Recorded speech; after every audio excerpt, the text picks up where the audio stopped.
ایران جنگ کے معاشی اثرات اور اس حوالے سے حکومت کے ہنگامی اقدامات پر پروگرام کے اس حصے میں ہم حکومتی موقف جانیں گے، جس کے لیے ہمیں جوائن کر رہے ہیں نون لیگ رہنما اور وفاقی وزیر برائے سرمایہ کاری قیصر احمد شیخ۔ بہت شکریہ سر پروگرام میں اپنا قیمتی وقت دینے کے لیے۔ سر، ایران جنگ کی وجہ سے پیدا ہونے والی صورتحال سے نمٹنے کے لیے پرائم منسٹر صاحب نے متعلقہ اداروں کو ہنگامی طور پر تیار رہنے کی ہدایت کر دی ہے۔ سر، ہماری کیا تیاری ہے اور ہمارے پاس کیا پلان ہے اس حوالے سے؟ بسم اللہ الرحمن الرحیم۔ دیکھیے، ایران ہمارا پڑوسی ملک ہے اور دوست ملک ہے، تو ہمارا تو کافی ان کے ساتھ سلسلہ بھی ہے، بارڈر ٹریڈ بھی ہے، اور کافی امپیکٹ ہو رہا ہے ان کے اوپر جو وار ہوئی ہے اس خطے میں خلیج ہرمز بند ہونے کی وجہ سے ہمارے اوپر کافی امپیکٹ ہے اس کا۔ اور پھر انرجی کی پرائسز، انرجی جو ہے نا، ہم پاکستان میں کافی پرسنٹیج زیادہ تر امپورٹڈ ہے، اور اس کی کاسٹ جب بڑھ جاتی ہے تو ہمارے یہاں ہر چیز کی، ٹرانسپورٹیشن کی اور انڈسٹری کی جو کنزمپشن ہے، ان کی را مٹیریلز کی، ہر ایک کی پرائز بڑھ جاتی ہے۔ نیچرل اس کا امپیکٹ آتا ہے۔ جب چیزوں میں مہنگائی ہو جاتی ہے تو لوگوں میں پرچیزنگ پاور پہلے ہی کم ہے تو اور لمیٹڈ ہو جاتی ہے۔ ہماری تیاریاں یہی ہے کہ پرائم منسٹر صاحب نے کنزرویشن کی پالیسی اڈاپٹ کی ہے۔ انہوں نے کہا ہے کہ ہر ایک کو جو کہ ویل آف ہے وہ اپنے طور پہ، جیسے ہمارے فیڈرل منسٹر سے انہوں نے کہا ہے کہ 2 ماہ کی تنخواہ نہ لیں۔ میں تو خود پہلے دن سے پچھلے 24 مہینے میں نے کوئی تنخواہ نہیں دی، اور میں یہی موٹیویٹ کرتا رہا ہوں لوگوں کو کہ جو لوگ افورڈ کر سکتے ہیں، جو منسٹرز ہیں یا ہمارے ممبرز ہیں قومی اسمبلی یا صوبائی اسمبلیوں کے، یا ایون جو ایسے ویل آف فیملیز ہیں، تو وہ فورگو کریں اپنے جو اضافی اخراجات ہیں، جو کہ ایسے اخراجات ہو تاکہ ہمارے ملک میں کنزرویشن کی پالیسی ہو۔ اور خاص طور پہ آج یہ بات ہے کہ کوئی راشننگ موٹر سائیکل اور رکشا کے لیے پیٹرول کی پرائز کی جائے گی، تو اس قسم کی اچھے پلاننگ ہو رہی ہے۔ ہر لیول پہ ہم نے کہا ہے کہ جو آفیسر گاڑیاں استعمال کرتے ہیں وہ گاڑیوں میں فیول کم، جو ان کا کوٹا ہے وہ اس پہ کم ہو جائے۔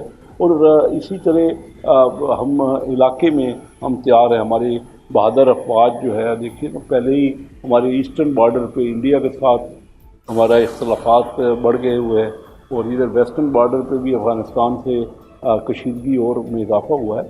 تو ایران کے بارڈر پہ جو جنگ ہو رہی ہے، ہمیں اس سے توقع ہے کہ ایمیکیبل جلد اس کی سیٹلمنٹ ہو جائے گی، کیونکہ اگر یہ طول پکڑ گئی جنگ اور یہ جو بارڈر بھی ہمارا زیادہ کشیدہ حالات ہو گئے تو پاکستان کے لیے مزید مشکلات بڑھیں گی۔ آپ نے کہا کہ 24 مہینے سے آپ نے سیلری نہیں لی، اور جو لوگ ویل آف ہیں وہ نہ ہی لیں تو بہتر ہے۔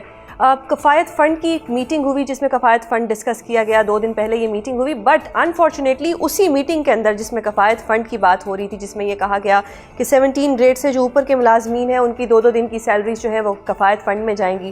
اب ایک طرف سے کفایت فنڈ بن رہا ہے، آن دا ادر ہینڈ پنجاب کے ججز کے لیے بہت مہنگی گاڑیاں خریدی جا رہی ہیں، تو سر یہ کفایت فنڈ کے جو پیسے ہیں اس سے ججز کو گاڑیاں جا رہی ہیں، جبکہ ججز آلریڈی ویل آف ہیں، کیا ضرورت پڑ گئی ہے ان کو گاڑیوں کی؟ آن دا ادر ہینڈ جو چیئرمین سینٹ ہیں ان کی بھی 9 کروڑ روپے کی ایک گاڑی آئی ہے۔ تو سر ایک طرف آپ جیسے اچھے لوگ ہیں جو سیلریز ہی نہیں لے رہے، آن دا ادر ہینڈ حکومت کی شاہ خرچیاں ہی نہیں ختم ہو رہی، یہ اتنا تضاد کیوں ہے سر؟ میں سمجھتا ہوں کہ آہستہ آہستہ یہی سب میں امپریشن آ رہا ہے ان حالات میں۔ دیکھیے، اگر حالات بہتر ہوں کوئی حرج نہیں ہے۔ اگر ہمارے الیکٹڈ لوگ ہیں وہ بھی محنت کرتے ہیں اور دن رات، ان کا کئی لوگ تو ایسے ہیں نا کہ ان کا کوئی اپنا انڈیپینڈنٹ اور وسیلہ نہیں ہے آمدن کا، تو یہ سارا کچھ ڈفرینشیٹ کرتا ہے، لیکن زیادہ زیادہ جو کچھ کنزرو کر سکتا ہے اور ملکی حالات میں سمجھتا ہوں جو بھی الیکٹڈ لوگ ہیں وہ خود پبلک کے قریب ہوتے ہیں، اور ان کو یہ احساس ہوتا ہے۔ ہماری عوام اس وقت بڑی پسی ہوئی ہے اور حالات جو ہے بڑے تکلیف دہ ہے۔ میں اپنے حلقے میں جاتا ہوں تو وہ دیکھتا ہوں وہاں پہ کہ لوگوں کو جو ہے ضروریات ہی ان کی جو ہے وہ پوری نہیں ہو رہی، اور ان کی پرچیزنگ پاور میں بہت فرق آ گیا ہے۔ ابھی جو عید کی خریداری ہے وہ بھی مدھم پڑی ہوئی ہے۔ تو ان حالات میں ہم سب کو خود ہی سوچنا چاہیے، اپنے آپ کو یہ ریوائز کرنا چاہیے اپنی اس پالیسی کی، جو غیر ضروری جو ہے اخراجات ہیں اس کو ہمیں اپنے طور پہ والنٹیئرلی اس کو روکنا چاہیے۔ میں یہ محسوس کرتا ہوں سر اب عید سے پہلے پیٹرول کی قیمتیں مزید بڑھیں گی؟